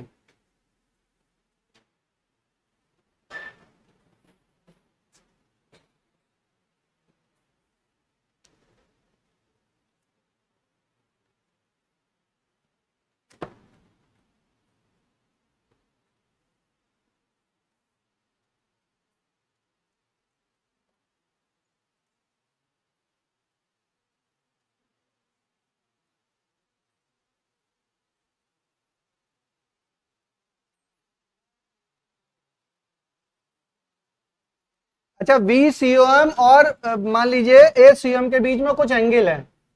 मान लीजिए VCOM और ACOM के बीच में कुछ एंगल है, तो आपका क्या हो जाएगा? ये हो जाएगा पैराबोलिक मोशन। जैसे आप प्रोजेक्टाइल फेंकते हैं तो प्रोजेक्टाइल में क्या होता है? इनिशियल वेलोसिटी होती है। इनिशियल वेलोसिटी होती है, एक्सेलरेशन आपका नीचे लग रहा होता है, लेकिन एक्सेलरेशन होता कैसा है? एक्शन होता है कांस्टेंट। कैसा होता है? कांस्टेंट। तो जब अगर ऐसा होगा और एक्सेलरेशन आपका, acceleration of centre of mass क्या हो? कांस्टेंट हो। अगर कांस्टेंट होगा तो पाथ कैसा होगा? पैराबोलिक होगा। कैसा होगा? पैराबोलिक होगा। Acceleration of centre of mass क्या होगा? पैराबोलिक होगा। अभी मैंने आपको एक्सपेरिमेंटली भी दिखाया था। Acceleration of centre of mass क्या होगा? पैराबोलिक होगा। ठीक है। अब हम उस उठा के उसको फेंक रहे हैं, ठीक है, तो एक वेलोसिटी, इनिशियल वेलोसिटी हमने दे दी उसको, लेकिन जो एक्सेलरेशन लग रहा है वो तो एक ग्रेविटी का एक्सेलरेशन ही तो लग रहा है भाई। अगर मैंने किसी कुल्हाड़ी को भी थ्रो किया तो इसमें एक्सेलरेशन कौन सा लग रहा है, ग्रेविटी का ही लग रहा है, ग्रेविटेशन ही लग रहा है, उसका डायरेक्शन फिक्स है, उसका मैग्नीट्यूड भी क्या है, फिक्स्ड है। बट हमारा क्या कर रहा है कि वो चेंज होते हुए जा रहा है, तो किस पाथ को फॉलो करेगा, हमारा पैराबोलिक पाथ को फॉलो करेगा। अच्छा, इनिशियल में मैंने कहा कि वेलोसिटी ऑफ सेंटर ऑफ मास और एक्सपेंशन ऑफ सेंटर मास के बीच में कुछ एंगल है, कौन सा एंगल हमें नहीं पता कि क्या एंगल है, लेकिन कुछ ना कुछ एंगल है। अगर दोनों एक डायरेक्शन में होगा तब तो स्ट्रेट लाइन हो जाएगा, अगर कुछ ना कुछ एंगल आ गया तो हमेशा क्या हो गया, हमेशा ही पैराबोलिक पाथ को फॉलो करेगा। ये केवल पढ़ा नहीं है, आज देखा भी है आपने कि सेंटर ऑफ मास क्या होगा, पैराबोलिक पाथ को फॉलो करेगा। ठीक है, चलिए। अच्छा, स्ट्रेट लाइन का तो आप लोग डेली एग्जांपल देखते ही हो। आपकी गाड़ी है 100 किलो की, आप भी 50 किलो के तो हो ही, बैठ गए आप 150 किलो हो गया, सेंटर ऑफ मास गाड़ी का क्या हो गया, शिफ्ट हो गया। सेंटर आपके बैठने पे सेंटर ऑफ मास शिफ्ट हुआ कि नहीं हुआ, मास बढ़ा तो सेंटर ऑफ मास शिफ्ट हो गया। कभी कभी ऐसा होता है, आप लोगों ने ऑब्जर्व किया होगा, जो गाड़ी में 3-4 लोग बैठ जाते हैं, बच्चे करते हैं बहुत ज्यादा, ट्रिपलिंग करते हैं, तो देखिए गाड़ी लहराने लगती है। क्यों, क्योंकि सेंटर ऑफ मास क्या हो जाता है, उसका बहुत ज्यादा शिफ्ट हो जाता है, बहुत ज्यादा शिफ्ट हो जाता है। बात समझ रहे हैं ना, ट्रिपलिंग किया आपने, सब लोग अगर 70-70 किलो के हैं तो 210 किलो के तो आप हो गए ना, कितने हो गए, 210, 100 किलो की तो गाड़ी होती है, कोई भी स्प्लेंडर वगैरह है तो कितना हो गया, 310, 100 सीसी का इंजन है, बेचारा कितना चलेगा। ठीक है, उसके बाद सेंटर ऑफ मास किधर शिफ्ट हुआ, आपके साइड में शिफ्ट हो गया। सेंटर ऑफ मास जो है, देखो इंजन वगैरह क्या रखा जाता है, हमेशा ही नीचे के साइड में रखा जाता है, तो सेंटर ऑफ मास क्या है, ग्राउंड के पास है, तो रोटेशन नहीं हो पाता, रोटेशन मुश्किल होता है। ठीक है, अभी लेंथ वगैरह रोटेशन जब पढ़ेंगे, लेकिन अब आप भारी भारी बैठ गए गाड़ी के ऊपर, और उसके बाद क्या हुआ, जब 3 लोग बैठ, सेंटर ऑफ मास क्या हुआ, आपके साइड में शिफ्ट हो गया, तो आपका रोटेशन होने की संभावना क्या हो गई, बढ़ गई, आपके रोटेशन होने की संभावना बढ़ गई। एरोप्लेन की डिजाइनिंग में भी सेंटर ऑफ मास का यूज समझ लीजिए। एरोप्लेन की डिजाइनिंग, जैसे एरोप्लेन होता है, उसके विंग्स वगैरह होते हैं, सब डिजाइनिंग है, बट उसकी एक पेलोड कैपेसिटी है, उसकी एक पेलोड कैपेसिटी, पेलोड का मतलब समझ रहे हैं, कितना मास वो लेके जा सकता है, कितना वो मास लेके जा सकता है। तो जैसे होता है ना, बैगेज अलाउड नहीं करते हैं हम लोग, झगड़ा करते हैं, नहीं भैया क्यों नहीं, 20 किलो से ज्यादा क्यों नहीं। हैंडबैग में बिल्कुल अलाउ नहीं करते हैं, हैंडबैग में जैसे जो पीछे वो विंग्स में रखते हैं मासेस, वहां का जो विंग है और पूरा एरोप्लेन का विंग है, वो बैलेंस करके ही रखते हैं। मतलब जिस जगह पे वो सारा ट्रॉली वगैरह सेफ, लगेज आपने से ट्रॉली दे दी उनको, फिर वो ट्रॉली का एक पर्टिकुलर पोजीशन होती है, वहां पे वो सारे ट्रॉली क्या करते हैं, स्टोर करते हैं, और वो पहले से ही कैलकुलेटेड रहता है कि यहाँ पे मास इतना आएगा। लगभग अगर 100 लोग ट्रेवल कर रहे हैं और सब 100 लोग अगर 50-50 किलो का लेके चल रहे हैं, तो 500 किलो का मास उस जगह पे आएगा, ये एक्सपेक्टेड कैलकुलेशन रहती है। तो ज्यादा से ज्यादा क्या होता है, लगेज आप उनको दे दीजिए, लेकिन कुछ लोग कहते हैं कि नहीं भैया हम 20 किलो का लगेज जो आपका हैंडबैग में अलाउड होता है, जैसे आप मास तो ले जा सकते हैं ना, 2 लगेज अलाउड होते हैं, पता ही आपको, एयरपोर्ट पे आप गए तो एक क्या बड़ी ट्रॉली अलाउड होती है जिसका भी मास लिमिटेड है, उससे ज्यादा नहीं। उसके बाद हैंडबैग में भी 10 किलो 20 किलो का अलाउड रहता है कि आप कैरी कर सकते हैं। वो कैरी की कैपेसिटी क्यों है, कैपेसिटी इसीलिए है कि अगर आपने विंग्स में ज्यादा मासेस रख दिए तो वो क्या होगा, centre of mass total plane का क्या होगा, डिस्टर्ब हो जाएगा। और जब सेंटर ऑफ मास डिस्टर्ब हो जाएगा, बात समझिए, सेंटर ऑफ मास डिस्टर्ब हो जाएगा, तो जो हमारा पैराबोलिक पाथ हो रहा है वो फॉलो नहीं होगा। सेंटर ऑफ मास की दिशा में आपका एरोप्लेन का विंग क्या हो जाएगा, झुक जाएगा, एरोप्लेन का विंग क्या होगा, झुक जाएगा। तो जो एरोप्लेन का एक्सपेक्टेड मोशन है, भाई ऐसा नहीं है कि एरोप्लेन ऐसे हवा में चल रहा है, हवा में भी उसकी ट्रेजेक्ट्री होती है, पाथ होता है उसका, ऐसा नहीं है पाथ, रोडे बनी नहीं है लेकिन रोडे होती हैं, मतलब उसका पाथ एक्सपेक्टेड, उसी पाथ पे उसको चलना है। तो सेंटर ऑफ मास, जैसे अगर मैंने ज्यादा अलाउ कर दिया, किसी ने 50 किलो, किसी ने 100 किलो, किसी ने 200 किलो, सब विंग्स में लाके भर दिए, जहां पे हम बैठे वहीं पे हमने भर दिया, तो हमारा सेंटर ऑफ मास क्या होगा, डिस्टर्ब हो जाएगा। और जहां पे रखा जा रहा है वहां के लिए तो प्री कैलकुलेटेड है, वहां पे पहले से ही कैलकुलेशन है कि यहाँ पे 500 किलो का मास आएगा, उस हिसाब से ही एरोप्लेन की डिजाइनिंग होती है। उस हिसाब से ही एरोप्लेन की डिजाइनिंग होती है। बाकी जैसे जो वो पैसेंजर हैं उनके ऊपर ओवरहेड पे 10 किलो 5 किलो 20 किलो इतना तक अलाउड होता है, उसकी भी कैलकुलेशन है कि इतना होगा तो हमारा सेंटर ऑफ मास क्या होगा, ज्यादा शिफ्ट नहीं होगा। बट हर आदमी अगर ज्यादा मास लेके चलने लगे, 50 किलो नहीं हम अपने सर पे ही लाद के ले जाएंगे, अपने वो बांध के रखेंगे, जैसे ट्रेन में नहीं होता है कि जहां बैठेंगे वहीं लेके रखेंगे, ऐसा अगर हर आदमी करने लगे और हर आदमी ऐसा करने लगे तो सेंटर ऑफ मास क्या हो जाएगा, डिस्टर्ब हो जाएगा। सेंटर ऑफ मास क्या होगा, डिस्टर्ब हो जाएगा। तो हमारी पूरी एरोडायनेमिक्स क्या हो जाएगी, इफेक्ट हो जाएगी। इसी वजह से बहुत सारे क्रैशेस भी हो जाते हैं। जिन लोगों को नहीं पता वो लोग कर लेते हैं ऐसे काम, बहुत सारे लोगों को नहीं पता तो उस तरह का फिर क्रैशेस हो जाते हैं। ठीक है, और ट्रेन में भी होता है बेटा सेंटर ऑफ मास, ट्रेन का भी सेंटर ऑफ मास होता ही है। पोजीशन ऑफ सेंटर, जैसे किस जगह पे आपको ब्रेक लगानी है तो कहां पे आके ट्रेन आपकी रुकेगी, प्री कैलकुलेट। जैसे एसी आपने देखा होगा कि एसी की जो बोगी है जैसे ही आप इंटर करो वैसे ही थर्ड एसी सेकंड एसी दिखता है, क्योंकि वो लोग ज्यादा पैसा देते हैं ना। और जनरल वाले की बोगी सबसे पीछे लगी हुई है, थोड़ी और दूर जाओ तो स्लीपर की लगी है, लेकिन एसी फर्स्ट क्लास तो जैसे ही स्टेशन में एंट्री हुई सामने ही लगी हुई है। ऐसा होता है ना, तो वो क्यों होता है, उनको पहले से पता है किस जगह पे आपको ब्रेक लगानी है, बट ड्राइवर को पता नहीं है, लेकिन किसी साइंटिस्ट ने कैलकुलेट करके, किसी ने एनालिसिस करके बता दिया कि इतनी दूर पहले आप लगाओगे तो पूरा लोहा है, लोहे का एक वजन है, अगर उसका एक सेंटर ऑफ मास होगा, सेंटर ऑफ मास की एक वेलोसिटी है, तो इतने पहले हम ब्रेक लगाएंगे तो सेंटर ऑफ मास इतना मूव होके यहाँ पे रुकेगा, तो कौन सी बोगी कहां पे रुकेगी इसकी प्री कैलकुलेशन होती है। उस जगह पे आके बॉडी बॉडी क्या होगी, बोगी क्या होगी आपकी, रुक जाएगी। These are all the application of centre of mass. Centre of mass का ही एप्लीकेशन है ये सारी चीजें। ठीक है, बात समझ में आई। चलिए, तो ये यहां तक हो गया। चलो एक बहुत छोटा सा सिंपल सा सवाल हम लोग करते हैं, तो आज का क्लास लगभग हम लोग का पूरा हो जाएगा। चलिए, क्वेश्चन लिखिए। Two ball, centre of mass का फील आया, थोड़ा समझ में आया, जनरल लाइफ से रिलेट हुए आप लोग।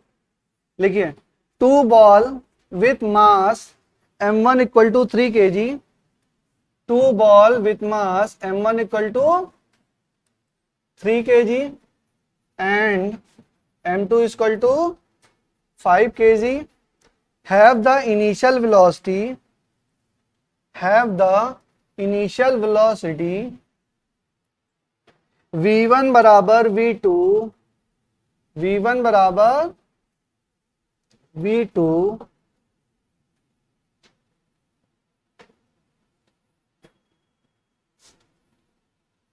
v1 बराबर v2 बराबर 5 मीटर पर सेकेंड, बराबर 5 मीटर पर second. in the direction as shown, in the direction as shown, in the direction as shown.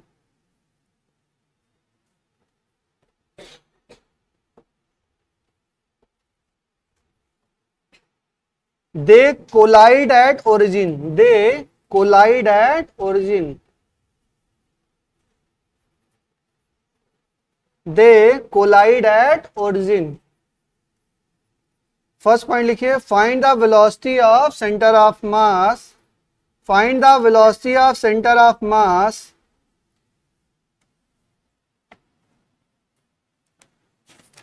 Find the velocity of centre of mass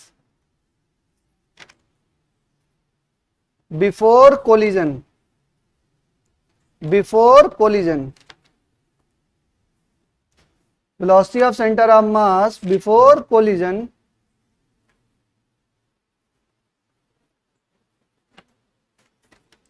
next लिखिए, find the position of centre of mass, find the position of centre of mass 2 second after the collision, 2 second after the collision. Find the velocity of centre of mass before collision, find the position of centre of mass 2 second after the collision, 2 second after the collision. चलिए निकालिए।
5.,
vector आप लोग का कमजोर है, सबसे पहले मैंने वेक्टर ही पढ़ाया था। वेक्टर नहीं सही करोगे तो फिजिक्स में, अभी तो ये चल रही है मैकेनिक्स। हाँ, और हाँ बताओ।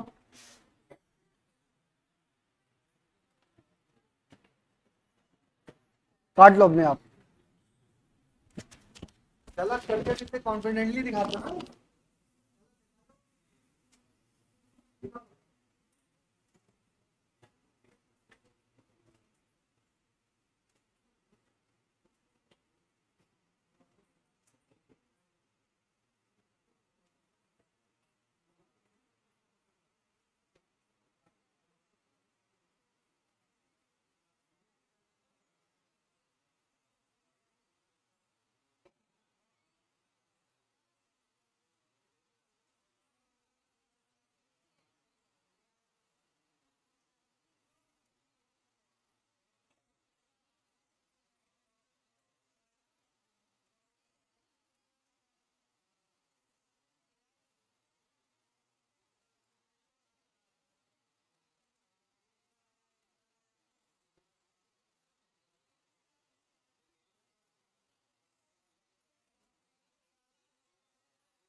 डिग्री है।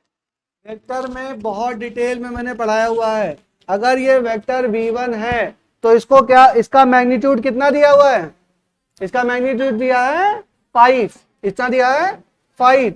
तो ये क्या हो गया, ये इसका एक कंपोनेंट होगा इस दिशा में, क्या होगा 5 cos 37, और एक कंपोनेंट ये होगा, क्या होगा 5 sin 37। अच्छा, फिर तो पैथागोरस ट्रिपलेट की याद आई, 3 4 5, ये कितना 37। तो cos 37 कितना, बोलो 4/5। तो कट गया 5, तो कितना आया 4। ये कितना आया 3। तो ये हुआ 4, ये हुआ 3। तो v1 को क्या लिख सकता हूं मैं? v1 को लिख सकता हूं, क्या लिख सकता हूं, -4i -3j। क्या यहां तक बात समझ में आई?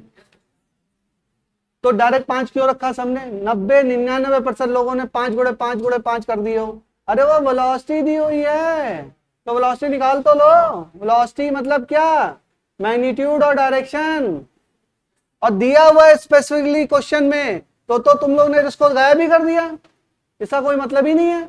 अब v2 क्या, ये v1 वेक्टर, v2 बताओ 5 डायरेक्शन j कैप। अब VCOM क्या, m1 v1 plus m2 v2 upon m1 plus m2। तो क्या हो जाएगा, m1 कितना, m1 3, v1 कितना -4i cap -3j cap plus m2 कितना 5, कितना 5j कैप, v2 इतना अपॉन 3 + 5। बात समझ में आई? देखो 3 × 4 कितना हुआ 12, -12 और 25, अच्छा -12, ये आई कैप, तो ये हो जाएगा -12 आई कैप प्लस, और आई कैप है कहीं पे नहीं है। अब 3 गुणे 3 कितना हो गया, -9, -9 प्लस 25 कितना हो गया, 16 प्लस 16 जे कैप अपॉन 5 प्लस 3 कितना, 8। ठीक है, तो क्या हो जाएगा, ये हो जाएगा VCOM इक्वल टू क्या, 3/2 माइनस आई कैप प्लस 2J कैप, इसको कह सकते हैं -1.5 आई कैप प्लस 2J कैप। ये क्या आ गया, velocity of centre of mass, velocity of centre of mass. ठीक है, velocity of centre of mass. ठीक है, अब देखो वेलोसिटी ऑफ सेंटर ऑफ मास,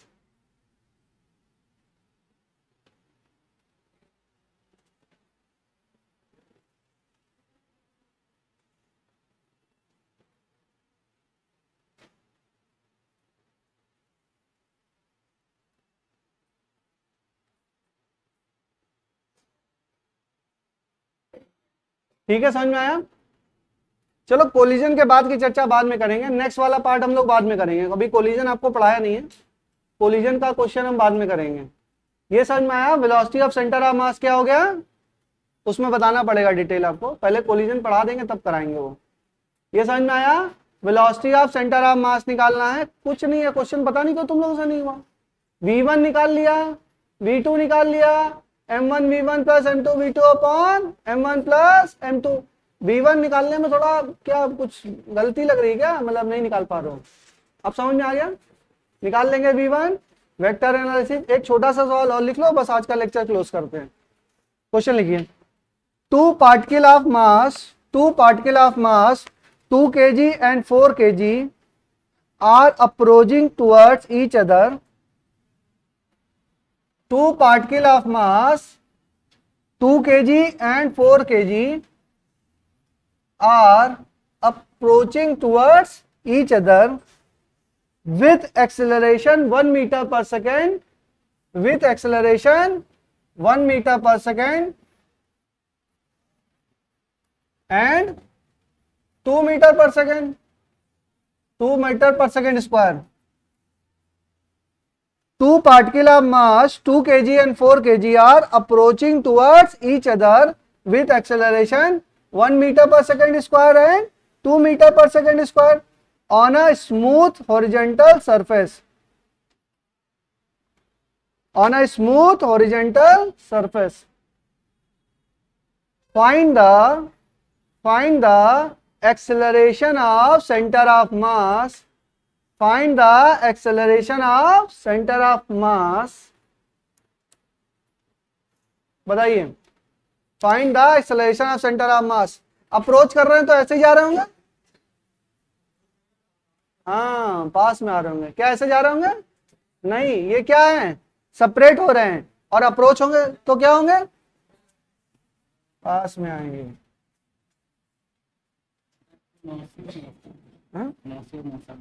हाँ ठीक है, बैठाओ। अप्रोच कर रहे होंगे तो सामने आ रहे होंगे, ठीक है। ये क्या हो गया 2 kg और ये क्या होगा 4 kg। अब बताइए,